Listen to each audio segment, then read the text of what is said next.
सध्या नागपुरात विधिमंडळाचे हिवाळी अधिवेशन सुरू आहे। आज सकाळी शिवसेना उभाटाचे नेते अंबादास दानवे यांनी एक पोस्ट ट्विट करत शिवसेना शिंदे गटाचे नेते महेंद्र दळवी यांचा एक व्हिडिओ शेअर केला होता।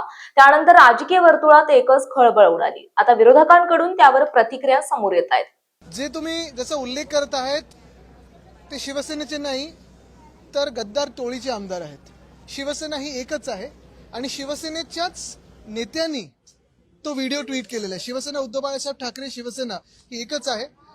गद्दार टोळीचा जो व्हिडिओ ट्विट केलेला आहे हा भयानक आहे आणि म्हणून काल पण मी विचारलं की हा सगळा जो प्रचार सुरू होता आणि आता पण पुढच्या एका आठवड्यात प्रचार जो काही होणार आहे त्या गद्दार टोळीचे जे नेते आहेत, गँग लीडर आहेत, त्यांनी पण हेलिकॉप्टरमध्ये उतरून म्हणजे काय 1.5 तासाच्या प्रचारासाठी 2 मोठ्या बॅगा नेल्या, त्याच्यातून कुठच्या आनंदाच्या शिधाचं वाटप होत होता ते आज टीव्हीवर आलेलं आहे।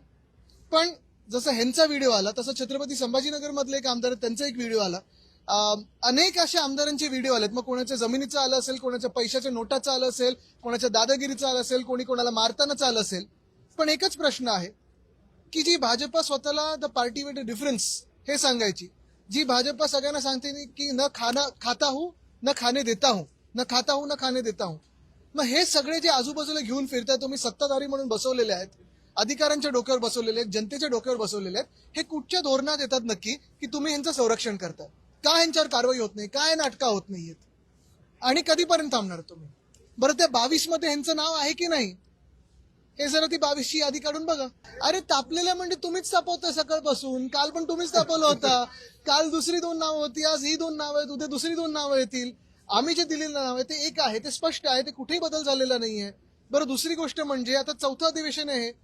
जर अध्यक्ष महोदयांना वाटत असेल असं की अधिवेशन चालू शकतो आपण लोकशाहीचं, जिथे विरोधी पक्षाची नेत्याची गरजच नाहीये, हे त्यांनी जगाला सांगावं। मग त्यांनी पुस्तक लिहावं आणि सांगावं की का गरज नाहीये। आणि एवढी भीती सरकारच्या मनात का आहे की विधान परिषदेत असेल किंवा विधानसभेत असेल विरोधी पक्ष नेता नसावाच, एवढं बहुमत असून देखील एवढी भीती काय आहे त्यांच्या मनात? सगळे रुसवे सरकारमध्ये आहेत आणि ते जे बाजूला बसवले त्यांच्यामध्ये आहेत। तो ही जी बातमी पसरवली होती ती एका गटाने पसरवली, ज्यांच्या मनात असं आहे की उद्धवजींचं आणि मुख्यमंत्र्यांची भेट होऊ नये। कारण मागच्या वेळी जेव्हा भेट झाली होती तेव्हा बीपी सगळं ते काय कुठे कुठे काय काय झालं होतं त्यांचं ते विचारत आहे ना। पण मुख्य गोष्ट हीच आहे की लोकशाही एखादं असं जेव्हा सदन असतं महाराष्ट्रासारख्या राज्यामध्ये, एवढं निवडणूक आयोगाच्या आशीर्वादानं बहुमताचं सरकार आल्यानंतर तुम्हाला एका विरोधी पक्ष नेत्याची भीती वाटते, एका व्यक्तीची भीती वाटते, हे आश्चर्य आहे। हो, पण ते सत्तेत ते का घेतील भाजपवाले विरोधी पक्ष नेत्याचं पद? बीडचं प्रकरण आहे, परभणीचं प्रकरण आहे, अशी अनेक प्रकरणं महाराष्ट्रात आहेत। आज देखील आम्ही सकाळी चर्चा करत होतो। पण मुद्दा असा आहे ना की पुढे सरकार काही करतंय का? आणि ही जशी प्रकरणं आहेत तसं शेतकऱ्यांच्या पण आत्महत्या आहेत, हा पण प्रकार तसाच आहे, चालूच आहे। कुठेही पूर्णविराम त्याला होत नाही कारण सरकारकडून मदत मिळत नाही।